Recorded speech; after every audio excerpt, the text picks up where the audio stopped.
Okay, great. We'll get started. So all of you guys know who I am.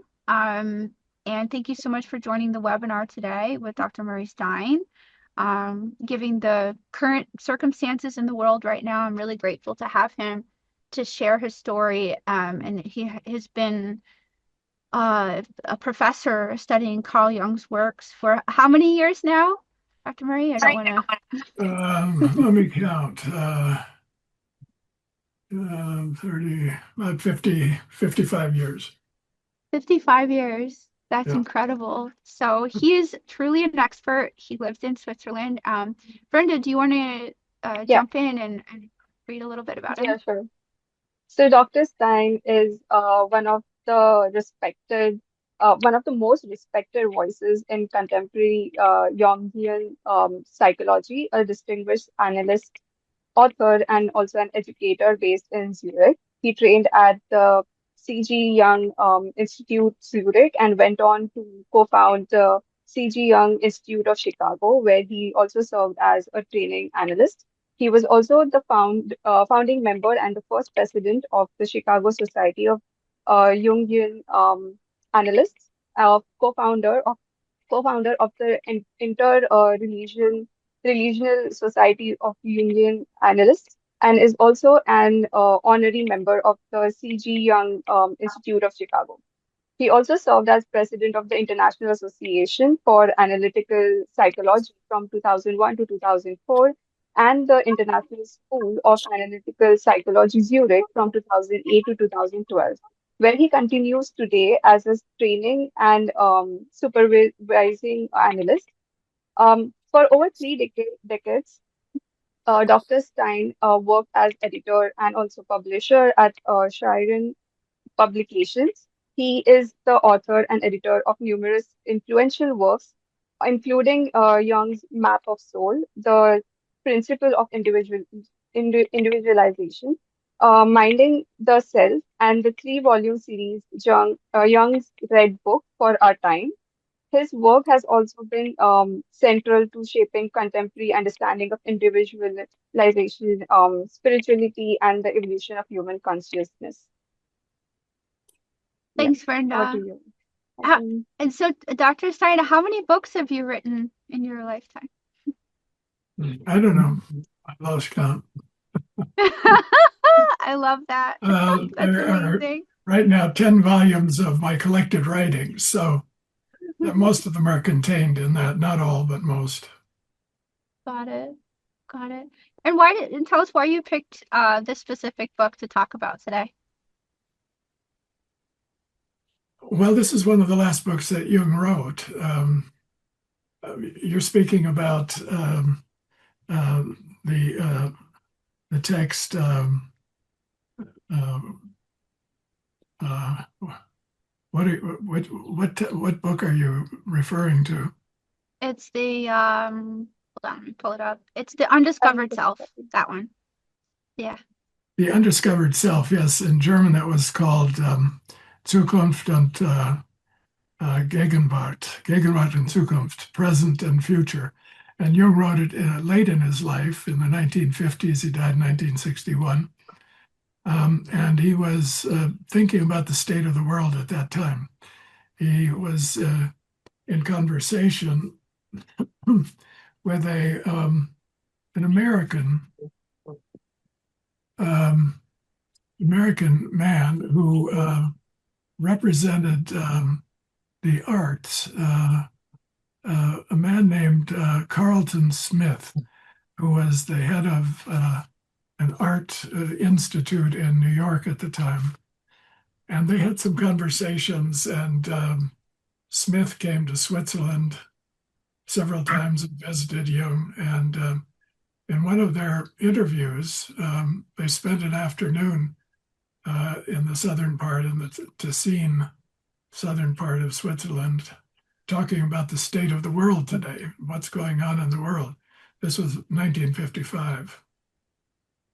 And from that conversation, notes were taken of their conversation, and a book was published that was called Gegenwart und Zukunft, Present and Future. And when it was translated into English, the English publisher thought the title, The Undiscovered Self, would sell better.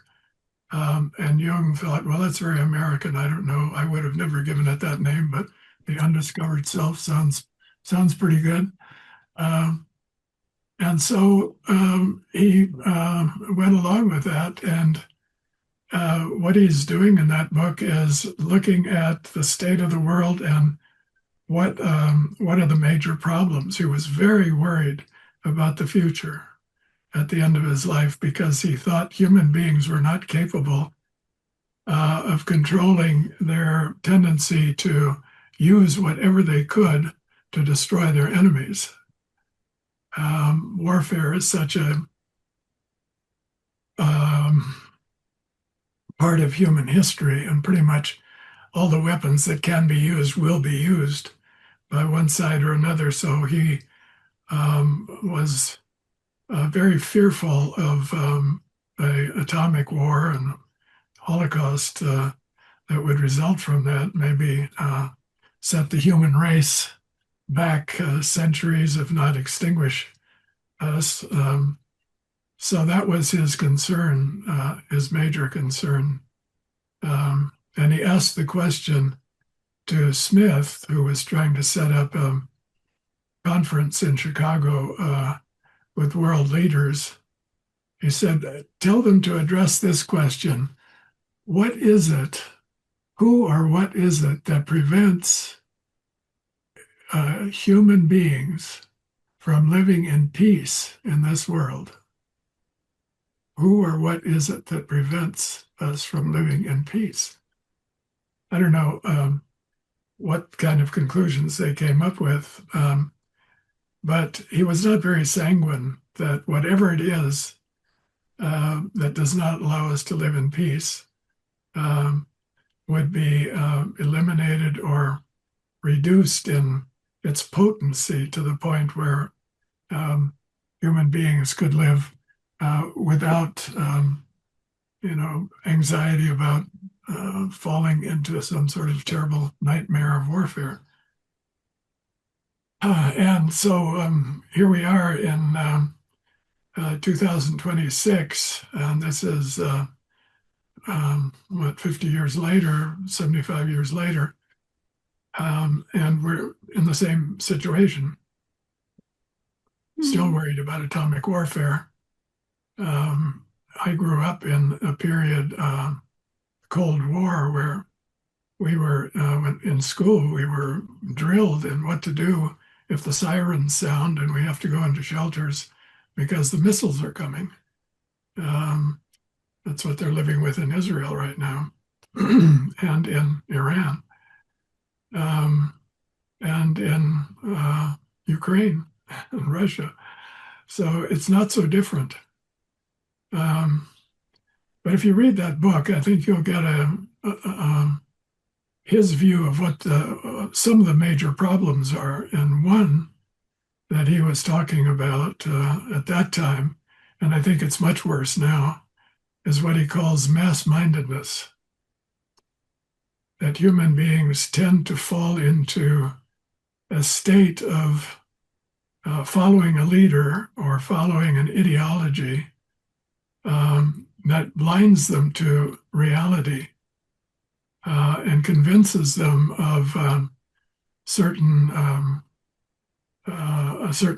view of the world, and they can no longer think for themselves, and they don't have access to the information they need to make rational judgments.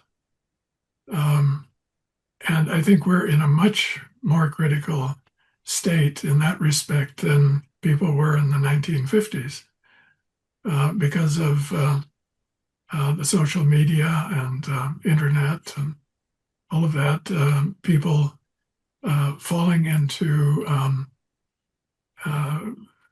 groups of convinced believers in certain theories about what's going on in the world. They're called, they're very speculative theories, or they're paranoid theories, um, and they create a lot of anxiety and a lot of projection. Um, and people don't think for themselves. That's called mass-mindedness. I would like to take a moment to maybe for the audience that doesn't know anything about Carl Jung, because I'm sure there's a few, and I'm certainly not an expert. But what I do know is that he had interpreted dreams and that he believed that the psyche was, I guess, split in a way, that there's an anima and an animus, right? Um, and that the idea is to, I guess, bring your, like, to go inward, right? And to understand yourself.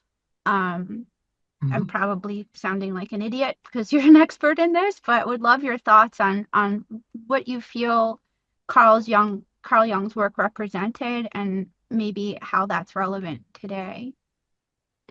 Well, you're right in that sense. He thought the solution to this mass-mindedness problem was instead of going outward and looking for answers to your questions in the newspapers or magazines or political leaders or whatever, or even academia, the first step is to go inward and find yourself. um, and kind of clear your mind of habitual patterns of thought and feeling, and try to penetrate into a level of the psyche where you find some space to be with yourself, and to think and feel your own thoughts and feelings, and that takes some practice. So, what what I practice is called Jungian psychoanalysis, and it's a type of psychotherapy, but it is very involved in looking at people's fantasies, their unconscious productions, their projections, and analyzing their dreams to try to find out where are these projections coming from. And how we put the world together, is largely based on the information we have, our prejudices, our past histories, our unconscious associations. And so what Jung investigated mostly in his life was the nature of the psyche, the human psyche. How does our mind work in putting together a picture of reality, and how does it interfere with our better abilities to cope and function and to be conscious? How does it interfere with that? I'm going to close this window. The birds are so loud here. We can't hear them, but We no have a worries. lot of birds. Um, and Go ahead. Jung compared the human psyche to a house. You live on one floor, but there are levels below where you live and there are levels above where you live. And you're often unaware of those levels or who or what is in them. So in the basement, you store stuff that you don't use and you forget about it. That's called the first layer of the unconscious, or you repress things you don't like. You don't want to throw them away, but you can't get rid of them. So you put them down in the basement somewhere. So that's called repression or forgetfulness, convenient forgetfulness. That's a basement level. And then if you go down further, you come to collective levels like cultural levels. We're all influenced by the cultures we grew up in. First of all, the families, the family history, the family religion, the culture of the country that we're born into and grow up in. I was born in Canada and grew up in the United States, so I've got the American culture in me, North American culture. I live in Europe now, and I see that it's different from European culture somewhat, and it would be even more different if I lived in China or Japan or India or Russia, some of these faraway places, or Africa. And so we're all products of our environment and our culture have great influence on how we think and how we feel.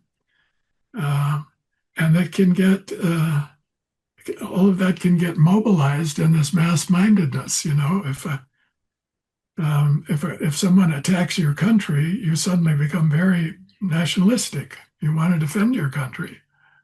Or if you feel there's an enemy out there, you project what we call the shadow onto the enemy. They're the bad guys. They're going to get us. They want to kill us. So we'll attack them first, or we're going to defend ourselves. And the masses are mobilized by these popular movements. Or everybody admires a certain type of personality or singer. BTS, the famous K-pop group, some years ago used one of my books, Jung's Map of the Soul. Oh, Brenda is going to be obsessed with you now because yeah, that's her I know. favorite They're group, coming right, back. Brenda? They're coming back. Yeah, And it She's got so the word excited. of Jungian psychology out to a lot of people in the world. They sang songs about the ego, about the shadow, about the persona. These are all different aspects of the psyche that Jung wrote about. The persona is the face we use to meet the other faces, our mask, our, our public personality. The shadow is our hidden personality. The ego is our center of will and identity. And I want, I have to have, I'm going to do it, I. That's the ego.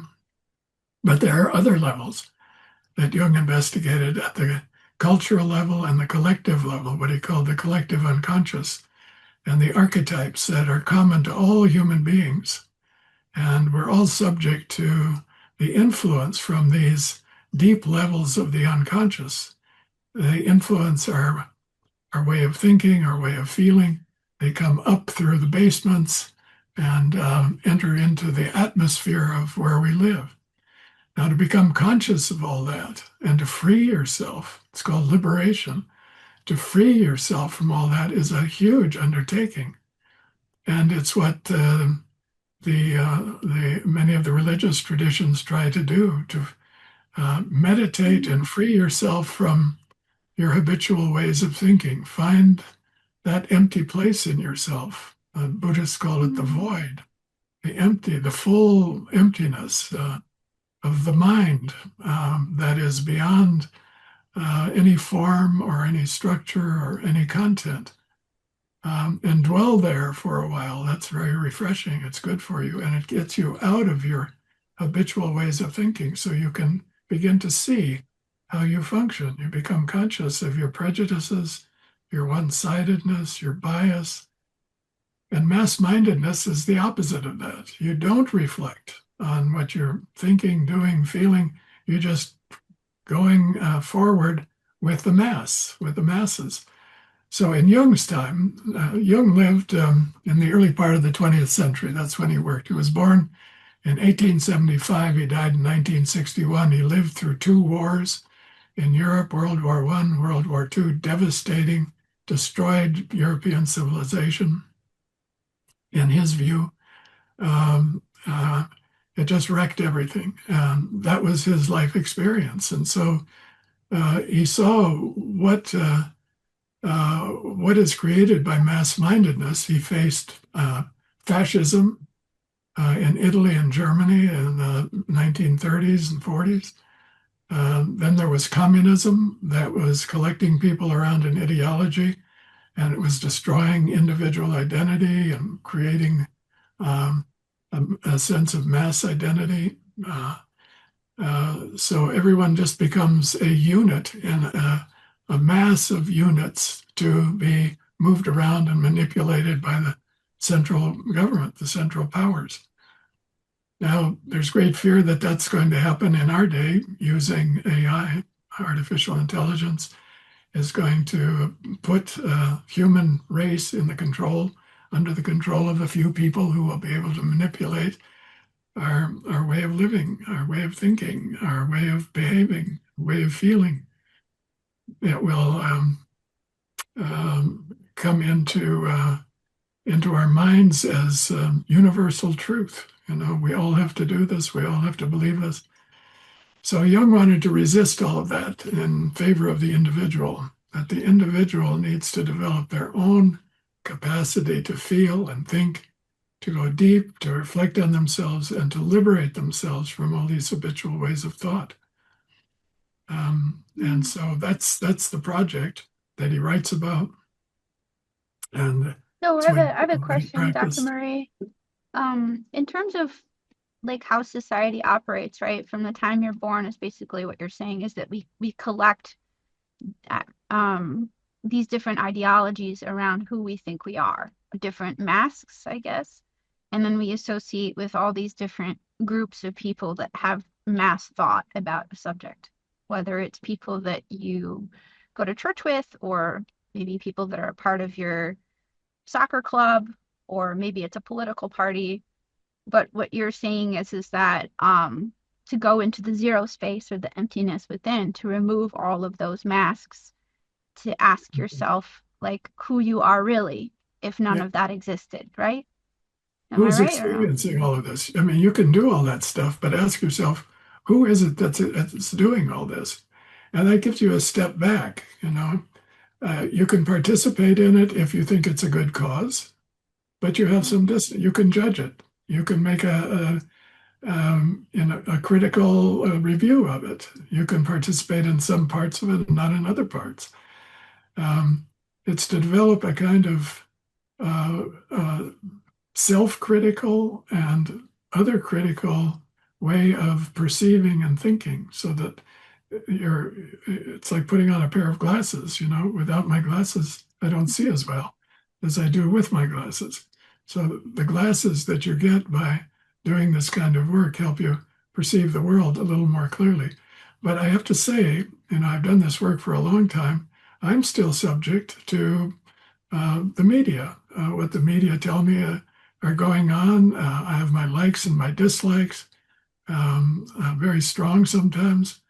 And it's based on feeling reactions. It's based on early conditioning and education. I grew up in a very liberal world, went to schools, very good academic institutions. Um, and the world isn't like that anymore. The world has changed a lot, but I still have those values and those prejudices. And so when I look at the world today and I see what's going on, I'm very critical of it. But I have to be critical of my criticalness also. And, Interesting. to come to a place where I have an ability to step back and look at what I'm seeing and what I'm thinking, um, and make an evaluation of it.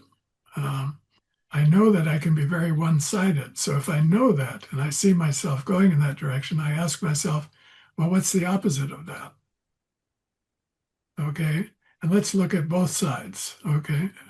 Neither side has the full truth, but if you put black up against white, you can see the white more clearly, and the difference, helps you to make some distinctions. I also look at my dreams. Jung said that your dreams compensate your conscious attitude. Dreams have a purpose. They aren't just random events that go on in your brain while you're sleeping. There's a point to them. They have a meaning. And the meaning is that they add something to your consciousness that your consciousness needs. So, for instance, I have very strong prejudice against a certain person, but I dream about them in a very different light. In my dream, they aren't the way I see them during my waking life. They aren't as bad as I thought they were in my dream, and they're friendlier. And I can talk to them and they can talk to me. Okay. Well, then when I wake up and I think, well, why in the world did I have a dream like that? I say to myself, I must be seeing things in quite a one-sided way about that person. And that adjusts my view and my feeling. It doesn't make me uncritical of that person, but I'm not as emotionally charged about it. and I can hold the object, what we call object constancy. I can hold the opposites in the object um, that I'm looking at and tolerate it while remaining uh, rational and critical of what that object or that person might be doing. Mm, And so you learn that people are complex, that they have a you know a conscious presentation that they offer you. That's the persona. When you meet somebody at a party, or like I meet you on the line here, I see your persona. You see my persona. I put on a jacket for this. Okay, I'm in my office. You see a professional guy sitting there talking. You don't see me um, uh, in other contexts. Okay, it's limited. But I'm much more complex than what you see, as I know you're much more complex than what I see. exactly. We Yeah, jump to conclusions with people so quickly that's right. without giving them space, and then we project our world. That's what happens in relationships. We Yes. project onto someone what we think that they are, and then you end up dating them for 6 months and hating them and breaking up because they're not the projection that you, right? Exactly. I've been in that Yeah, boat a few exactly. times. Exactly. And you can So, only hey, have Doctor. a true Yeah, relationship once that projection falls away, because as long as yeah, you're relating to an object you're projecting on, you're not relating to them, you're relating to exactly. yourself. When that falls Exactly. away, then you've got a chance to have a relationship. But usually you 100%. discard it because they're not what you wanted or what you thought they were. Exactly. I been writing a book on Jim Morrison, and he was like Oh, obsessed with yes. Carl Jung, so I started looking into his work a lot. And he talks about the anima and the anima, the animus, like the how men and women have a shadow masculine and feminine side. Yeah, And he basically discusses of like how if you don't integrate that, it can leave you kind of lopsided, right? Like right. you We to call it become one-sided, whole.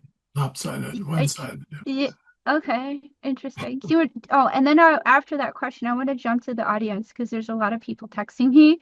They All have right. excitedly a lot of questions, but before Okay. we jump into their stuff, could you share with us what your perspective is on that, the shadow feminine and masculine? Um, um, it's a very complex discussion, and especially today when what is male and what is female is under discussion. Is Yeah, gender an option? Can we choose whether we're going to be male or going to be female, masculine or yeah, feminine? It's in such flux that it's different from the way it was in Jung's time, when it was very clear: you're born a girl, you're a woman. You're born a yeah, boy, you're going to be a man. Okay, and there are certain programs involved in becoming what it is to be a woman and what it is to be a man. Those programs are laid down by your culture, by your family, by a long history of what are men and what are women. They dress this way or this way, they behave this way or this way. But Jung felt we all have both within us, okay? And we choose one and we go in one direction and we identify with that one. So boys identify with the masculine and girls identify with the feminine. And what that leaves out is the other one. So the other one stays unconscious. So the one that's unconscious um, gets projected onto the other. And then, in order to become whole and one, the opposites are drawn together because they belong together, and they form a unit, a new unit that produces a third thing, a baby, a child. Okay. That's the story of human life. And it makes sense and it works. Biologically, it works. It has worked for thousands of years. If that breaks down, then human beings could have a tough time reproducing, possibly.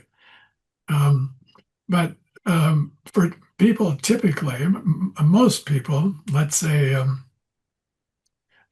you're 35, 40 years old and you're identified either as a masculine male or a feminine female, there is a side of you that is undeveloped, that remains unconscious, because you're born with both, and you move in one direction, not the other. And then that one is a figure who makes a selection from among what's available. So you go to a party. I talked to a fellow today. He said he met a woman, and immediately he knew that was the woman for him. Immediately. And he was, I don't know, 50 years old at the time. And he'd never had an experience like that before. Now he found her.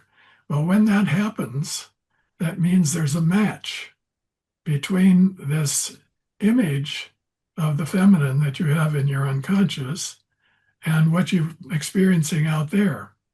And so your image and the object match up, and the behavior and the looks and everything match up, and then you're very, very attracted, and you'll never forget that person.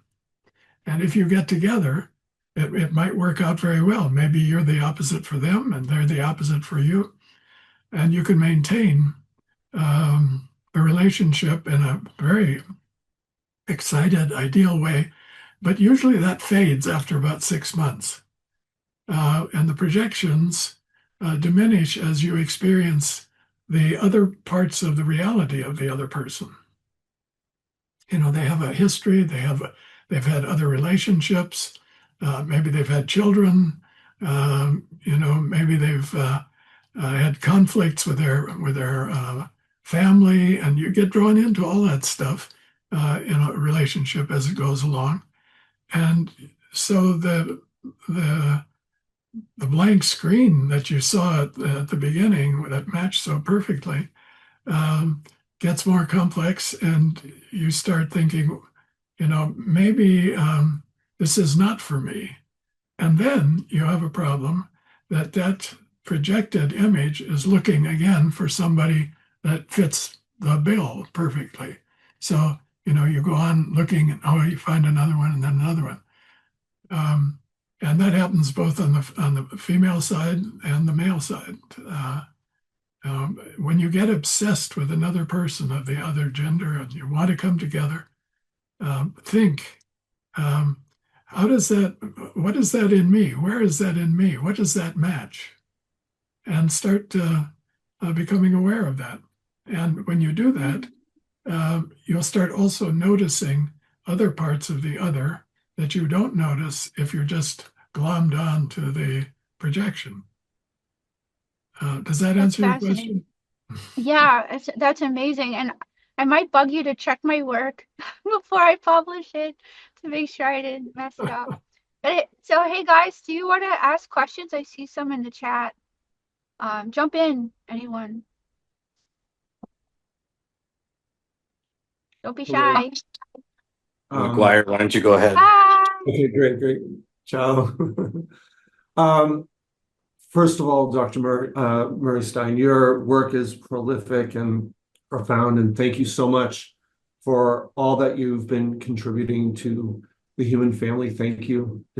I have a master's in psychology, and I'm familiar with your work a long time ago, but it's so nice to be back in the realm of this. And I just want to read one of the quotes that has stuck with me.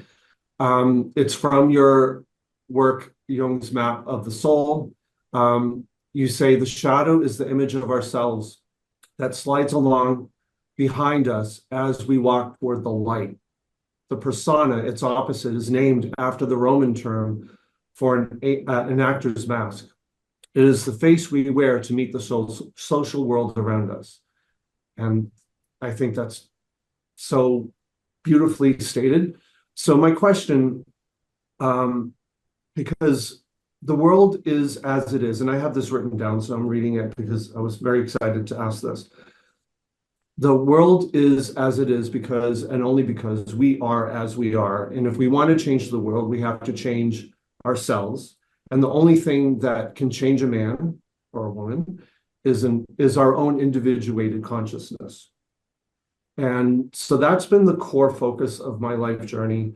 And I would say even, I don't want to speak for Adrienne Levine, but I know that's a very core component of what this amazing community is involved with. So the inner work is directly related to our outer work. And the mystics often speak of a direct, non-conceptual experience of the unified self. They say that it's the I am consciousness. And this feels like a direct experience of wholeness beyond the integrated parts of our psychic parts. And it is the inner world that we live in. It's like home within the mystic. So from a Jungian perspective, how can a leader who's touched this ground of I am, how can we ground our actions in, as we were sharing before, you were sharing before, how messy the world is, even since Jung wrote this in the 1950s, here we are, 2026, the world's still a mess. How can a mystic in this complex world of opposing forces, power, shadow, collective fear, how do we enact ourselves on the global stage? That has been such a huge question for me, and I don't know, maybe it's not answerable, but I thought I'd ask it. Thank you. Well, it's a question that many people ask. You're not alone. You know, I think everyone feels helpless. Even the leaders feel helpless, or they should, maybe. But nobody can change the world. Nobody can change other people. It's all we can do to change ourselves, if we can even do that. Okay, so we're in a situation where I think we have to give up the idea that we can change the world, that we can change other people, and we can find this, as we say, the self within, and take that into the marketplace. I don't know if you know the 10 Oxfording pictures, right? There's a moment of enlightenment, number 8, with the empty circle, and then number 9, where it's just a perception and no ego. And then number 10, coming back into the marketplace. Okay, and so what does he do when he comes into the marketplace? He's just there. He may teach, he's talking to a young man in the picture, but the text says, wherever he goes, the trees blossom. So I think it's an act of faith that if you do your work, the world around you will be better off. Okay? That if you do your work and go into social situations, families, marriage, all that, the other people will benefit not by what you tell them, but by what you are. It will just happen. And synchronicity will happen. Things just blossom around you. Okay. This is exactly what's happening. Exactly. Yeah. Thank you. It's the hero's journey also. Thank you. And if enough people do that, this was Jung's message. If enough people do that, it might change. You get not a majority, but a large enough minority that it can make a critical difference. Reaches a critical and people point, can change and it can change systems. Mm-hmm. And so that's what we are working toward, but we can't just start by building the system. We start doing the individual work and letting it emanate and work in the world around us. Beautiful. Thank you so much. Brilliant. Hassan, your turn. Yes. Thank you, Dr. Murray or Mr. Murray? Thank you very much. So, this is sort of almost like adding on to R's question is, personally, I've been through this journey of and spiritual, mental health, spiritual awakening, and a consciousness journey, and I've been through, from families of like service, from charity to philanthropy to social enterprise, and for me, 100%, the most important thing I focus on is my own self evolution, because I understand that I understood in 2020 that and I did a silent retreat, that the root cause of all these problems, all this suffering, it's us, and it comes from our level of collective consciousness. And so apart from working on my own self-evolution, one of the areas and main area of service that I look at is how can I invest in areas that will be catalytic to help uplift human consciousness and awareness.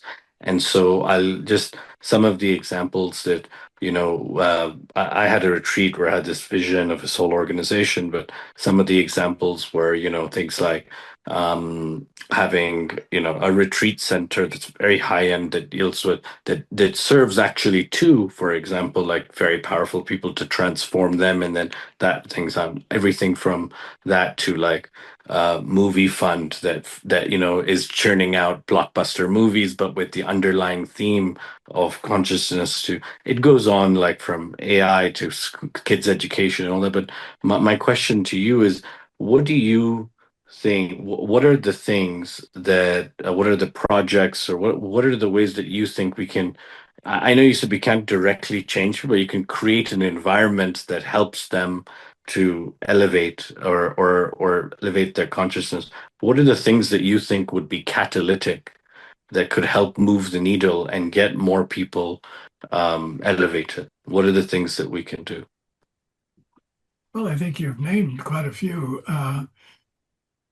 Um, I used to be a big believer in education, but it just depends on what the education is and who is the educator and what are the conditions of the education that's going on. Um, uh, Educating the conscious mind isn't enough. That's the problem. You can get to people's consciousness. I write books, if they can read, they can get it in their heads.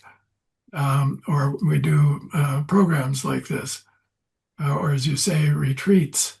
I know people who go on retreats, who lead retreats. One man I know would take people to Ecuador and go up in the mountains and use ayahuasca. And they spend a week up there on psychedelics and have great visions. And then he told them, you'll go back into your hometowns, LA or wherever they're from, and within a few days, this will all just be a dim memory. That's the problem. How to integrate that stuff, how to integrate these visions and make it go deeper than the head level. Um, it's fine. I mean, the head level can certainly help, um, uh, but it isn't the answer. I think it has to go down into the heart level. It has to affect the feelings. It has to affect the unconscious. And that's what we work on in analysis, but it's very slow work. It's individual work. That's what I do. I teach in a training institute where people come trained to become Jungian psychotherapists and Jungian analysts. And we do some public programs. But each one of those people has to be in a long-term individual analysis. So they get it not only at the head level where you take exams and write papers, they have to do that too, but you get it um, at the level of feeling and a kind of spontaneous reactions to things, so that when you're in a situation, you're set up to react in a helpful, positive way, like the man in the marketplace, rather than a defensive, fight or flight way. Um, to work through the defenses and get to a deeper level of the self, and then be able to share that in situations where people can benefit from it. So, however you can do that, these big visionary experiences and workshops and so on are all very good. But the question is how to integrate that into life lived on an everyday level. And that's a big work. And I don't think there are any easy answers to that, but we can work at it. And it sounds like you're doing a lot of good work with your Yeah, resources. Yeah. Inshallah, yeah, I hope to, inshallah. And one thing I just wanted to share, because you mentioned the ox and liberation a couple of times. I'll put it in the chat, but there's a beautiful series called Awakening Mind. Oh, And in on Gaia, three parts, and it also part of it has the ox and it explains, but just in general, a beautiful series about how it just understands about unity and liberation and takes you through it. I'll share it on the chat so people can have a note. thank you. Thank you, Hassan. Thank That's you.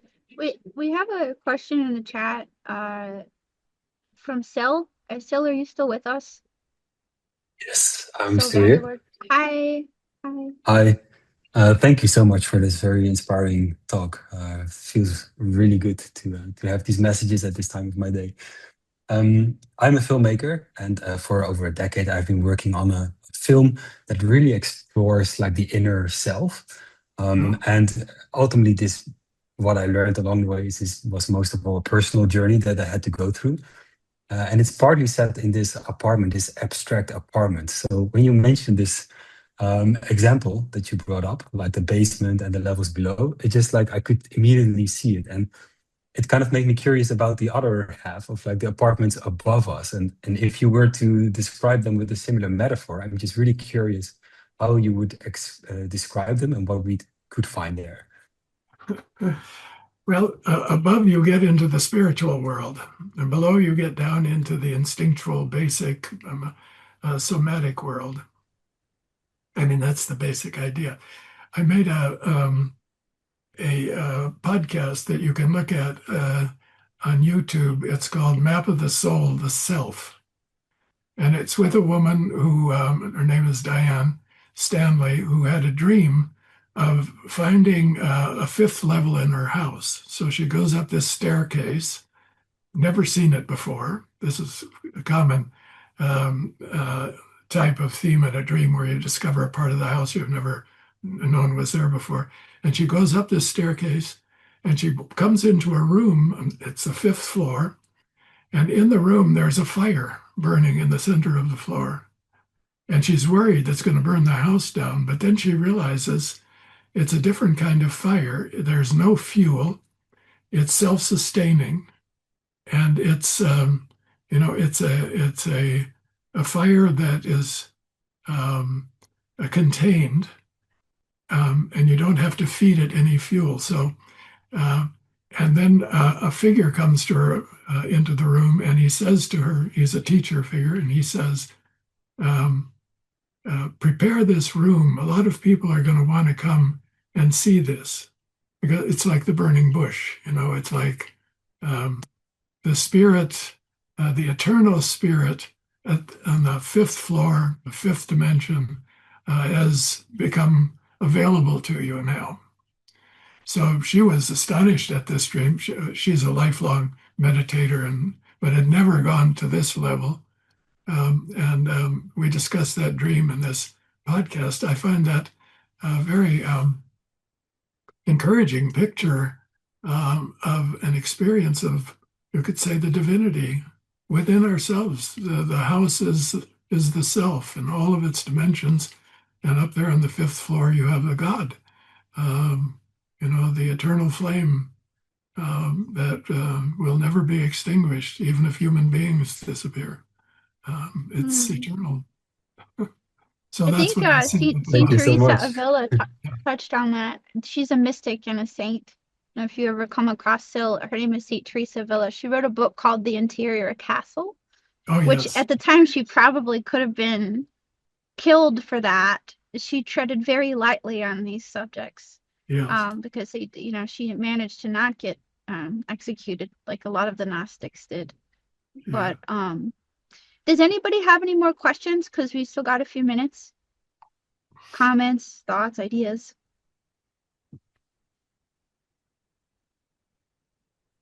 Don't be shy, guys. If you ever had your Jungian topic, now is the time. Oh, I asked something. yeah, ready to go for it. This is going to be a Um, BTS question. I know it. I know maybe later, but not really. So, like, I discovered Jung and your work through BTS, yes, but it helped me a lot in my own journey, as well as like I did a lot of inner work, I read through it, and so it came from a collective. Like the work that I did, it happened like was influenced by a collective, which was a band. So how at the same time I also see how people still consume it and also have a different space. Like they lose touch with themselves when they get influenced.